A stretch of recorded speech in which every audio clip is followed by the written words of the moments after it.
माता रामो मत्पिता रामचंद्रः, स्वामी रामो मत्सखा रामचंद्रः, सर्वस्वं मे रामचंद्रो दयालु, नान्यं जाने।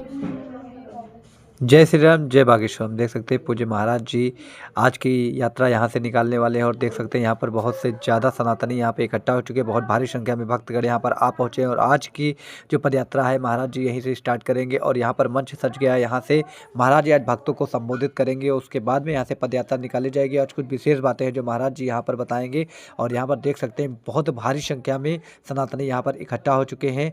देख सकते हैं कितनी ज़्यादा भीड़ यहाँ पर आ चुकी है। तो आप लोग पूरा वीडियो जरूर देखना। वीडियो को लाइक एंड चैनल को सब्सक्राइब कर देना। कमेंट में जय श्री राम, जय बागेश्वर धाम जरूर लिखना।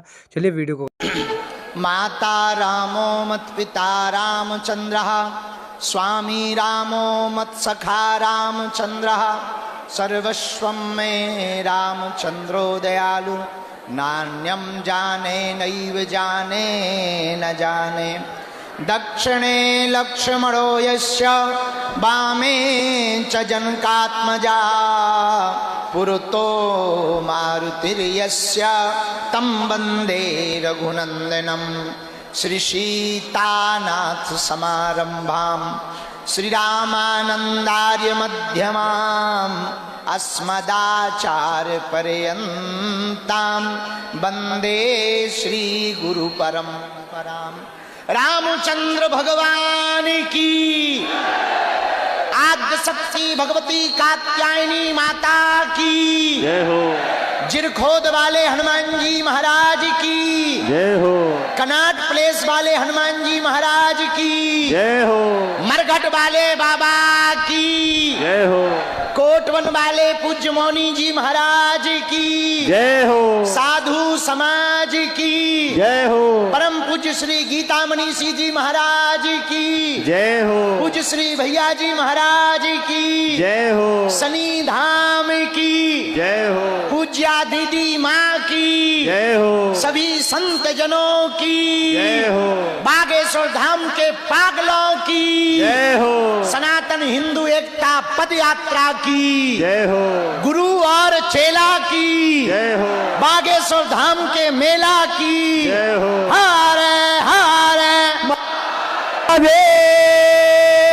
भारत हिंदू राष्ट्र की जय हो। आज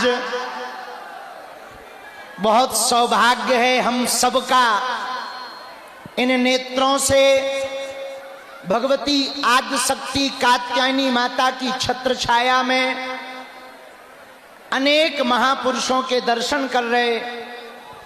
पूज्य बद्रीनाथ वाले महाराज जी, हनुमानगढ़ी वाले महंत पूज्य श्री राजूदास जी महाराज जी, गंगा सभा वाले पूज्य महाराज जी, गुजरात वाले पूज्य महाराज जी, पूज्य श्री मान मंदिर वाले पूज्य रमेश बाबा जी के कृपा भाज्य सुनील भैया जी, पनकी धाम वाले पूज्य महाराज जी, महामंडलेश्वर महाराज जी, पूज्य श्री अरुणपुरी महाराज जी, शनि धाम वाले पूज्य महाराज जी, हमारे बड़े ही आत्मीय पूज्य श्री लोकेश मुनि जी महाराज जी, पूरा संत समाज सिख परंपरा का प्रतिनिधित्व करने वाले आप एवं सुंदरकांड की परंपरा को संपूर्ण भारत में नवीन विधा के रूप में प्रस्तुत करने वाले, राग और अनुराग के साथ गाने वाले श्री रसराज जी, पूज्य भैया जी महाराज जी, ग्वालियर वाले पूज्य महाराज जी, परम पूज्य श्री गीता मनीषी जी महाराज जी और पूज्या दीदी माँ हमारी बुआ जी और पूरे के पूरे बागेश्वर धाम के पागल। आज 7 तारीख है, 7 नवंबर वो तारीख है 1966 में। इसी 7 नवंबर को इसी दिल्ली में साधु संत बच्चों के ऊपर गोलियां चलाई गई थी और आज पूरा साधु समाज धर्म सम्राट स्वामी करपात्री जी महाराज के उस महान गौ आंदोलन को स्मरण करके एक साथ सनातन का 7 नवंबर 7 को यहां पर बैठा है। आज का ही वो दिन था जब धर्म विरोधी ताकतों ने, सत्ता पर बैठे हुए सत्ताधीशों ने निहत्थे संतों पर और हमारी सबकी प्राण, हम सबके प्राण गौ माता के ऊपर गोलियां चलाई थी। हम बदला तो नहीं ले सकते, लेकिन संत समाज आज 7 नवंबर को एक साथ बैठकर धर्म सम्राट स्वामी करपात्री जी के उस अभियान को स्मरण करके आज इसी दिल्ली में ये कह रहा है कि तुम कितना भी हमें मिटाओ, हम मिटेंगे नहीं, हम झुकेंगे नहीं, हम रुकेंगे नहीं। इसीलिए 7 नवंबर से ही सनातन हिंदू एकता पदयात्रा का दृढ़ संकल्प लिया। जितने भी बागेश्वर धाम के पागल पूरे मैदान में खड़े हैं, एक बात गांठ बांध लें, अपनी ये पदयात्रा राजनीतिक पदयात्रा नहीं, आध्यात्मिक पदयात्रा है। राजनीतिक होती तो हम वृंदावन से दिल्ली तक आते, आध्यात्मिक है इसलिए दिल्ली से वृंदावन जा रहे हैं। ये पूरी पदयात्रा कास्टवाद जो भारत में है, हम चाहते हैं जातियां तो रहें पर जातियों का अहंकार न रहे। और अब प्रण ठान लिया, सबने मन में मान लिया, साधु संतों का कमंडल और बागेश्वर धाम का मंडल 16 तारीख तक चलेगा। गांव गांव गली गली में शोर होगा, सनातन का जोर होगा, हिंदुओं की एकता होगी, धर्म विरोधी और देश को बिगाड़ने वालों की ठटरी भरेगी। 2-3 बातें हम बहुत विनम्रता पूर्वक आज कहना चाह रहे। ये पदयात्रा 80 करोड़ हिंदुओं की है। भारत में रहने वाले 150 करोड़ भारतीयों के हित के लिए 150 किलोमीटर की पदयात्रा है। इस देश में रहने वाला प्रत्येक व्यक्ति सनातनी है, जो सनातनी नहीं है वो तनातनी है। इस भारत में जन्म लेने वाला व्यक्ति सनातनी है। और पूरे बागेश्वर धाम के पागलों से प्रार्थना है, तुम पूरे 10 दिन की पदयात्रा में हमने कोशिश पूरी की। पूज्य बद्रीनाथ वाले महाराज जी रात भर जागे, पूरा बागेश्वर मंडल रात भर जागा, पूरा सुंदरकांड मंडल रात भर जागा, पूरे संत समाज रात भर जागे। हम सबने कोशिश की कि तुम्हें व्यवस्था में कोई कमी ना हो, पर इन 10 दिनों में व्यवस्था नहीं, आस्था देखना। इन 10 दिनों में तुम व्यवस्था देखने मत चलना, सनातन का धर्म जो ध्वज देख करके चलना। धक्का लगेगा, थोड़ी दिक्कतें आएंगी, कई बार तुम्हें कंबल ना मिलेंगे, पर तुम डटना नहीं, तुम हटना नहीं, डटना, तुम उलझना नहीं, सुलझना, तुम चलते रहना। क्योंकि चलोगे नहीं तो हिंदू एक नहीं होगा, और हिंदू एक नहीं होगा तो भारत हिंदू राष्ट्र नहीं होगा। कौन कौन भारत को हिंदू राष्ट्र होते देखना चाहते हैं? कौन कौन हिंदू एकता चाहते हैं? तो कोई रोकेगा तो तुम रुक जाओगे, कोई विरोध करेगा तो क्या तुम डर जाओगे? व्यवस्था नहीं मिलेगी तो क्या तुम भग जाओगे? कौन कौन वृंदावन तक, बांके बिहारी तक चलना चाहता है? पक्का पक्का पक्का। हम भी वचन दे रहे, आप कदम से कदम मिलाकर चलो। हमारी तो बहुत छोटी सामर्थ्यता है, इन संतों की कृपा है, इन संतों का साथ और सनातनियों का हाथ। और नवंबर 7 एक ऐसा दिन आज का होगा जब भारत में एक विचारक क्रांति की यात्रा प्रारंभ हो रही है। यह यात्रा विचारक क्रांति की यात्रा है। यह यात्रा कास्टवाद को शून्य करके राष्ट्रवाद को बढ़ावा देने की है। इस यात्रा में हम लोग 10 दिनों तक रोज सुबह राष्ट्रगान हनुमान चालीसा के साथ अपनी पदयात्रा 7 संकल्प लेकर प्रारंभ करेंगे और नाम जप करते हुए धर्म ध्वज आगे चलेगा, उसके पीछे हम सब चलेंगे। धर्म ध्वज के साथ साथ चलेंगे, धर्म ध्वज से आगे नहीं चलेंगे। जहां जहां विश्राम होगा वहां अखंड कीर्तन होगी। जहां जहां विश्राम होगा वहां पर गौ माता का पूजन होगा। जहां जहां विश्राम होगा भोजन और भजन दोनों की व्यवस्था होगी। इन 10 दिनों में हमको एक बात याद रखना है, बालाजी का मिलन बांके बिहारी से हो रहा है। यमुना मैया का मिलन वृंदावन वाली यमुना जी से हो रहा। माया और शक्ति की नगरी से यह यात्रा माधव और भक्ति की नगरी वृंदावन तक जाएगी। बोलो जय सिया राम, जय सिया राम। हरे हरे भारत हिंदू राष्ट्र की, सत्य सनातन धर्म की, गौ माता की, छुआछूत की करो विदाई, हम सब हिंदू। छुआछूत की करो विदाई, हम सब हिंदू। भेदभाव की करो विदाई, हम सब हिंदू। हम सब हिंदू, हम सब हिंदू। अब लोग हमसे आज पूछ रहे थे कि बाबा पदयात्रा से क्या होगा। सुनो, एक तो हिंदुओं का डर खत्म होगा, दूसरा हिंदू एक होगा, तीसरा पूरी दुनिया को हिंदुओं की ताकत का पता लगेगा।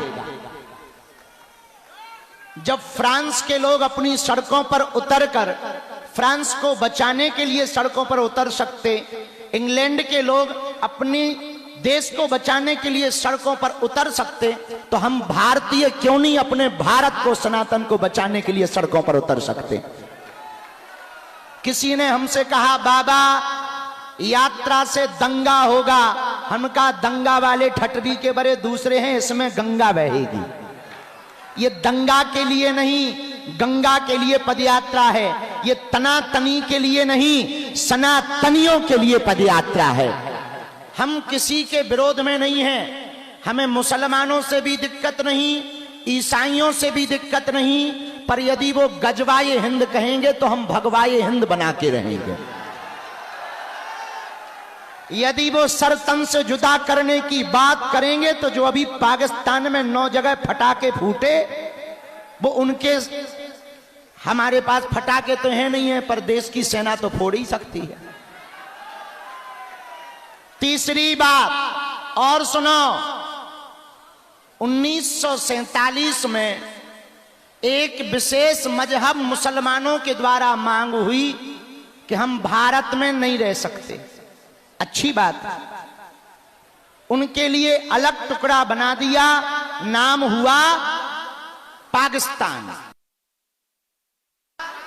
पाकिस्तान ठीक हुआ, अच्छी बात है, बट ही गया। लेकिन अब जो शेष बचा भारत, उस भारत में जहां 80% हिंदू रहते हैं वो तो हिंदू राष्ट्र हो जाए। जब पाकिस्तान इस्लामिक राष्ट्र हो सकता है, 65 से ज्यादा देश इस्लामिक देश हैं, 95 से ज्यादा देश ईसाइयों के देश हैं, एक देश यहूदियों का है, एक देश बौद्धों का है, तो पूरी दुनिया Burma, Indonesia, Cambodia, Fiji, Mauritius, Bharat, Nepal, इन देशों में रहने वाले चाहिए। आज नहीं कल होगा। किसी ने कहा बाबा हिंदू राष्ट्र की डेडलाइन क्या है? हमने कहा जिस दिन तुम्हारे जैसे पढ़े लिखे नक्कटा हिंदू राष्ट्र की मांग करेंगे उसी दिन भारत हिंदू राष्ट्र हो जाएगा। चौथी बात, बहुत विनम्रता पूर्वक सुनो, हम लोग ये पदयात्रा जो कर रहे हैं लड़ाई के लिए नहीं, हम तलवारों की लड़ाई पर भरोसा नहीं करते, विचारों की लड़ाई पर भरोसा करते हैं। पूरी पदयात्रा में हम लोगों को किसी के खिलाफ नहीं बोलना, केवल हमें अपना घर संभालना।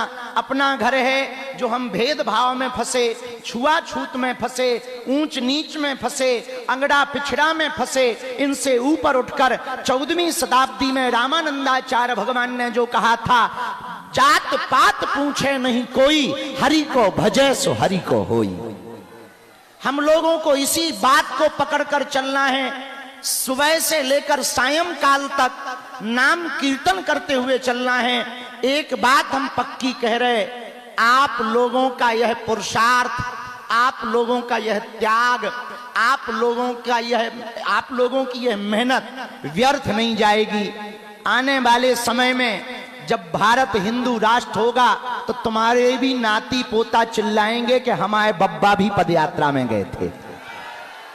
जैसे बाबरी मस्जिद का ढांचा ढहा था और राम मंदिर बना था तो उसमें दीदी माँ की चर्चा, पूज्य हमारी बुआ जी की चर्चा आज तक होती। बोले कौन आया? बोले शेरनी आई है। कौन? बोले पूज्या दीदी माँ, जिन्होंने ललकार कर ढांचा को गिरा दिया, बाबर की जगह रघुवर का नाम छपा दिया। तो कालांतर में जब हिंदू राष्ट्र बनेगा तो आपके नाती पोता पन्या पप्पू जो छोटे छोटे पीढ़ी दर पीढ़ी होगी, तब वो कहेंगे कि जब हिंदू राष्ट्र का बिगुल बजा था तो हमारी बहू भी गई थी, हमारे बब्बा भी गए थे। इसीलिए इस पदयात्रा को पूर्ण धार्मिक रूप से रखना, विनम्रता पूर्वक चलना, लाइन में चलना, प्रशासन की बात मानना, कोई अस्त्र शस्त्र लेकर ना जावे, किसी दूसरे संप्रदाय के पूजा पाठ के स्थलों पर हमें किसी भी प्रकार का उपद्रव नहीं करना है, बहुत विनम्रता पूर्वक। और हमें लगता है कि निश्चित है कोई विधर्मी पदयात्री का भेष बनाकर तुम्हारे बीच में आएगा, वो तुमको भी भड़काएगा, खुद भी उपद्रव करेगा, उसको तुम पहले ही ठठवी बार के प्रशासन को सौंप देना, ताकि किसी भी प्रकार से हिंदुओं पर, सनातनियों पर लांछन ना लगे। एक व्यक्ति ने कल हमसे पूछा, पत्रकार महोदया ने, कि भारत हिंदू राष्ट्र क्यों जरूरी है? हमने कहा पहले हिंदुत्व को समझो। हिंदुत्व की विचारधारा किसी एक धर्म की नहीं, जीवन जीने की शैली है। इसी विचारधारा में हो सकता है वसुधैव कुटुंबकम अहिंसा परमो धर्मः। एक सनातन मात्र ऐसा है जो पूरी दुनिया को परिवार समझता है। इसलिए हम सभी सनातनियों को आज यही धर्म सम्राट स्वामी करपात्री जी को स्मरण करना है। उनको हम सब प्रणाम करते हैं। अब एक ही बात कह सकते हैं धर्म सम्राट स्वामी करपात्री जी के लिए कि हे भगवान, हे महापुरुष, हम आपके समय पर थे तो नहीं, पर आज भी हमको आपकी वह चेतना याद है, स्मरण है, जब आपने गाय माता के लिए सड़कों पर गोलियां खाई, डंडे खाए। लेकिन अब हम सब ये प्रण ठान लें कि अब रुकेंगे नहीं जब तक भारत हिंदू राष्ट्र ना हो जाएगा। भारत हिंदू राष्ट्र होगा तो गाय माता राष्ट्र माता होगी, भारत हिंदू राष्ट्र होगा तो सनातन संस्कृति का प्रचार होगा। और जब हम आ रहे थे तब हमको नेपाल वाले कुछ लोग मिले, बोले गुरुजी नेपाल से, हमका टेंशन ना लो, तुम चलो, हम तुम्हारे इधर चलेंगे। तो बोले मतलब? हम कहीं मतलब सीधा है, तुम हमारा देश हिंदू राष्ट्र बनाओ, हम तुम्हारा बनवा देंगे। बड़े खुश हो गए, बोले गुरुजी बस इसीलिए आए। हम कहीं नहीं, चले चलो, 16 तारीख को मिलेंगे। तो 16 तारीख तक के लिए कौन कौन तैयार है? पक्का सावधानी पूर्वक चलोगे, भक्त तो ना जाओगे बीच में छोड़ के। और सुनो, हम बीच में आप लोगों को मिलते रहेंगे, हम स्वयं बुलवा लिया करेंगे। मिलते रहेंगे। जहां दोपहर के प्रसाद के लिए रुकेंगे या रात्रि के प्रसाद के लिए रुकेंगे तो बुलवा लिया करेंगे। रात्रि काल में भजन संध्या है, रोज एक ना एक संत आ रहे हैं। कभी कोई ना कोई महापुरुष आ रहे हैं, कोई ना कोई सिद्ध पुरुष आ रहे हैं जो आशीर्वाद देने भी आ रहे हैं। और भजन गाने के लिए भी भारत के बहुप्रसिद्ध लोग भी रात्रि काल में पहुंचेंगे। हम सब वहीं बैठ करके सुनेंगे। आज वंदे मातरम गीत के 150 वर्ष चेतना के पूर्ण हुए हैं। आज हम सब कुछ लोग भारत में ऐसे हैं उन्हें वंदे मातरम बोलने से दिक्कत है। तुम्हें है क्या? और जिन्हें है उन्हें भारत में रहना चाहिए क्या? जिन्हें वंदे मातरम से दिक्कत हो, लाहौर नजदीक है, खिसक लो। आओ आओ। अरे भाई तुम खाते भारत का हो, गाते पाकिस्तान का हो, ठटरी के बरे। तो वंदे मातरम बोलने से जिनको दिक्कत हो वो ज्यादा हो, टिकट हमसे ले लो लाहौर की। और करोगे क्या? पांचवी बात और अंतिम बात, अब हम क्योंकि बहुत लेट हो गए इसलिए चलेंगे। हाँ सुनो, धर्म ध्वज आगे चलेगा, हम ऐसे ऐसे आगे आ रहे हैं, तुम लोग भी भगदड़ न मचाना।